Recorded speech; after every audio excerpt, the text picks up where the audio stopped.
Pinangunahan ni Pangulong Rodrigo Duterte ang situational briefing ukol sa pananalasan ng Bagyong Usman. Kaugnay ito ay pinag-utos ng Pangulong agarang rehabilitasyon ng mga lugar na naapektuhan ng bagyo. May report si Marita Muahe. Nais umano ni Pangulong Rodrigo Duterte na gawin ng isang permanenteng departamento ng pamahalaan ang National Disaster Risk Reduction Management Council. Ito ay upang ang NDRRMC na ang mamahala sa paghahanda, prevention at mitigation sa mga natural disasters. Ito ang sinabi ni Pangulong Duterte sa ginawang situational briefing dito sa Pili, Camarines Sur.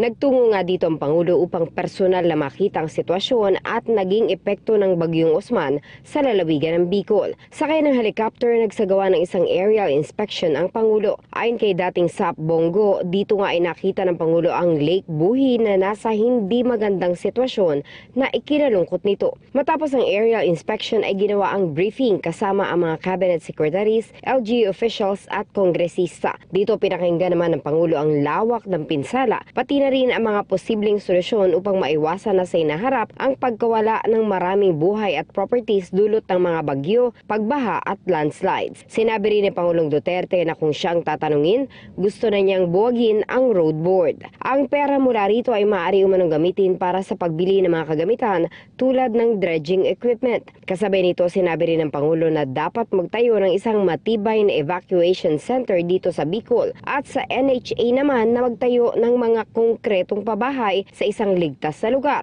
para sa mga biktima ng Bagyong Usman na nawala ng tahanan. Sa huli, ipinangako rin ng Pangulo na sa oras na makuha ang pera mula sa road users tax, ang probinsya ng Bicol ang unang makikinabang mula rito.